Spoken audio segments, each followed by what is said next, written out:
Power of positive thinking उत्साह के प्रेरणा स्रोत बने। सड़क पर आते जाते, बसों, मोटरों और रेलों में यात्रा करते ऐसे सैकड़ों लोग देखने को मिल जाएंगे जो जीवित तो है पर जीवित दिखते नहीं, मानो उनके चेहरे की आभा किसी ने लूट ली हो। बुझी बुझी आंखों की चमक और गति में स्थिरता यह दर्शाती है जैसे उनमें उत्साह नाम की कोई चीज़ ना हो। उनकी अवस्था कुछ ऐसी हो जाती है जैसे बाइक का पेट्रोल खत्म हो गया हो और वह घसीट कर ले जाई जा रही हो। ऐसे व्यक्ति को व्यवहारिक दृष्टि से मृत ही माना जाएगा, क्योंकि उसे देखकर दूसरों के अंदर जीवन तथा शक्ति उत्पन्न नहीं होती। आज ऐसे व्यक्ति संख्या में कम है जिनका समस्त शरीर और जिनके प्रत्येक अंग जीवन तथा शक्ति से भरपूर हो। उत्साह जिनके चेहरे से झलकता हो। किसी न किसी प्रकार जीवन व्यतीत कर लेना ही पर्याप्त नहीं है, बल्कि हमें पूरी तरह अत्यंत वैभवशाली ढंग से और उच्च से उच्च जीवन व्यतीत करना चाहिए। हमारे शरीर का हर भाग और हर भाग का हर रोम और कोश जीवन से भरपूर होना चाहिए। चेहरे से उत्साह ऐसा टपके कि देखने वाले उससे प्रेरित हो। हमें चाहिए कि हम पूर्ण रूप से जिंदा दिल, हंसमुख, हल्के फुल्के और गर्मी व उत्साह से भरे हुए हों। हमारी गर्मजोशी तथा शक्ति की कोई सीमा ना हो।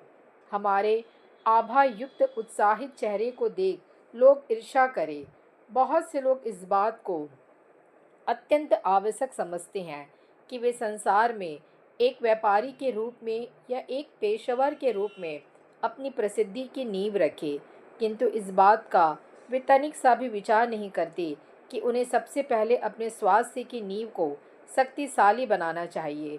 उनके मस्तिष्क में यह कल्पना होती है कि उत्तम स्वास्थ्य ईश्वर की कृपा से अथवा संयोगवश प्राप्त होता है, लेकिन वे इस बात को नहीं जानते कि स्वास्थ्य भी इंसान के अपने वश में है, किंतु किस प्रकार। ठीक ढंग से सोचने और प्रकृति के सिद्धांतों के अनुसार जीवन व्यतीत करने से ऐसे अधिसंख्य लोग मिलेंगे जो अपने शरीर से आवश्यकता से अधिक कार्य करते हैं, मानो वे मूल पूंजी से काम चलाने के बजाय कर्ज लेकर अपना व्यापार चलाते हैं। जितनी शक्ति एक दिन में उत्पन्न हुई है उससे कहीं अधिक वे व्यय कर डालते हैं। अपने एकत्र किए धन को जो उन्होंने किसी संकटापन्न स्थिति के लिए बचा रखा था, निसंकोच और धड़ल्ले से खर्च करते चले जाते हैं। यह असंभव है कि हम आज रात की निद्रा को बोतल में बंद करके रख छोड़े कि कल रात काम आ जाएगी, या आज पेट को मुंह तक भर ले यह सोचकर कि कल थोड़ा कम खा लेंगे। जल्दी या देर से अनुभव हो जाता है कि हमारे स्वास्थ्य का दिवाला निकल गया है। स्वस्थ बनाने और स्थिर रखने के लिए सबसे आवश्यक बात यह है कि अपनी उन आदतों से बचा जाए जो शक्ति, सामर्थ्य और उत्साह को नष्ट करती है, जो शरीर और आत्मा के संबंध को छिन्न बनाती है और क्रियाहीन बना देती है शरीर को। वस्तुतः अधिकांश लोग उत्साह, संतोष और शांति से जीवन व्यतीत करना जानते ही नहीं और आराम की दशा में भी बेचैन रहते हैं। घर में रहते हुए भी चैन नहीं मिलता। हम हर घड़ी, हर क्षण अपने अवयवों को निर्दयता के साथ नष्ट होता देखते रहते हैं।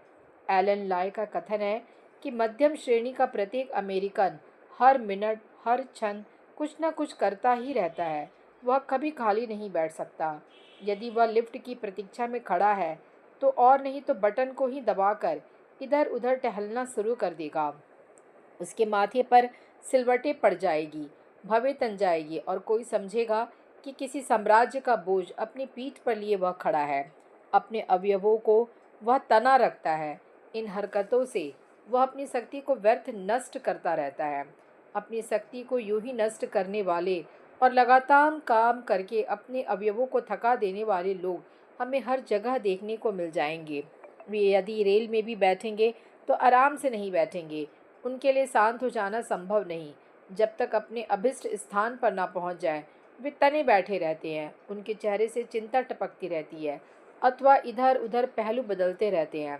इस प्रकार अभिष्ट स्थान पर पहुंचने से पहले वे अपनी बहुत सी शक्ति नष्ट कर चुके होते हैं।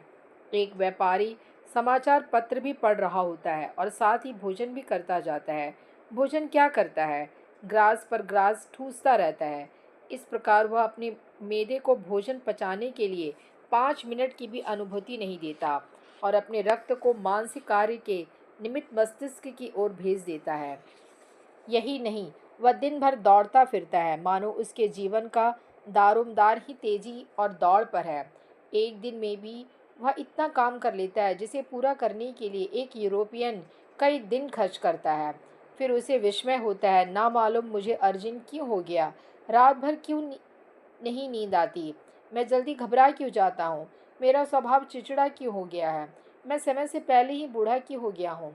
हर घड़ी की चिंता या घबराहट मनुष्य के पौरुष को दुर्बल कर देती है। उसके अवयव स्थिर पड़ जाते हैं, उसकी शारीरिक तथा मानसिक शक्ति एवं सामर्थ्य करने की से विवश हो जाती है। मस्तिष्क को इस प्रकार ढालना चाहिए कि वह किसी प्रकार की मानसिक क्षति की ओर प्रवृत्त न हो और समस्त शक्तियाँ तथा योग्यताएं उसी कार्य पर केंद्रित रहे जो उस समय किया जा रहा है। बहुत से चतुर और उत्साही मनुष्यों को यह अनुमान ही नहीं होता कि वे कितनी तीव्रता से अपनी व्यवहार शक्ति नष्ट कर देते हैं। ऐसे मनुष्यों को चाहिए कि वे अपनी तीव्रता को तनिक कम कर दे और अधिक चिंतन से काम ले। तथ्य यह है कि ऐसे भावुक लोग कार्य बहुत अधिक करते हैं और अपनी सामर्थ्य से बढ़कर करते हैं, क्योंकि वे अत्यंत साहसी और धैर्यवान होते हैं। उनकी गति तीव्र होती है और वे अपनी शक्ति को इतनी तेजी से व्यय कर डालते हैं कि उनकी तेजी से वह पैदा भी नहीं होती, इसलिए वे उदास और चिंतित हो जाते हैं। बहुत कम लोगों को इस बात का अनुभव है कि शारीरिक दशा तथा स्वास्थ्य पर साहस, धैर्य तथा दृढ़ता का कितना दारोमदार होता है। साहसहीन, अधीर तथा अस्थिर प्रकृति वाले व्यक्ति इंसान कहलाने के अधिकारी नहीं है। यदि आपका शरीर दुर्बल है, आप जरा सा काम करने से ही थक जाते हैं, तो आपकी मानसिक शक्ति, बुद्धिमत्ता, चेतनता आदि से क्या लाभ। यदि एक युवक अपनी कला तथा पेशे के तख्त पर सभा करने के लिए राजसी शक्ति और दबदबे के बजाय एक दास की सी दुर्बलता और लचीलापन लेकर आता है, तो स्मरण रखना चाहिए कि उसका जीवन संदोष तथा अपूर्ण है। उसके कार्य का आरंभ ही गलत है और उसका वह खुद ही जिम्मेदार भी है। कल्पना कीजिए कि एक युवक के लिए यह दृश्य कितना लज्जाजनक और अपमानजनक है। यदि अमेरिका जैसे देश की बात कर रहे, तो वहाँ कोई भी स्त्री पुरुष ऐसा नहीं मिलेगा जो स्वस्थ और हष्ट-पुष्ट हो। इसका कारण यह है कि वहाँ के लोग उत्साहपूर्ण तथा सक्रिय जीवन व्यतीत करते हैं, चिंता की वृद्धि करने वाली और बाद में हानि पहुँचाने वाली मित्रताएं करते हैं, शरीर को अय्याशी का आदी बनाते हैं, उसे कभी विश्राम नहीं करने देते। हमें चाहिए कि हम साधारण जीवन व्यतीत करें, यद्यपि हम ऐसा करते नहीं। यदि हमें अपने अंदर वास्तविक सामर्थ्य उत्पन्न करने की अभिलाषा है, यदि हम चाहते हैं कि इंसानी मशीन के अंदर जो कुछ छिपा है वह प्रकट रूप में हमारे सामने आ जाए, तो हमें अपने रहन सहन को बदलना होगा, अपने जीवन स्तर में परिवर्तन करना होगा, अपने शरीर से प्रेम करना होगा, उत्साह बनाए रखना होगा तथा उत्तम स्वास्थ्य के लिए सदा प्रयत्नशील रहना होगा।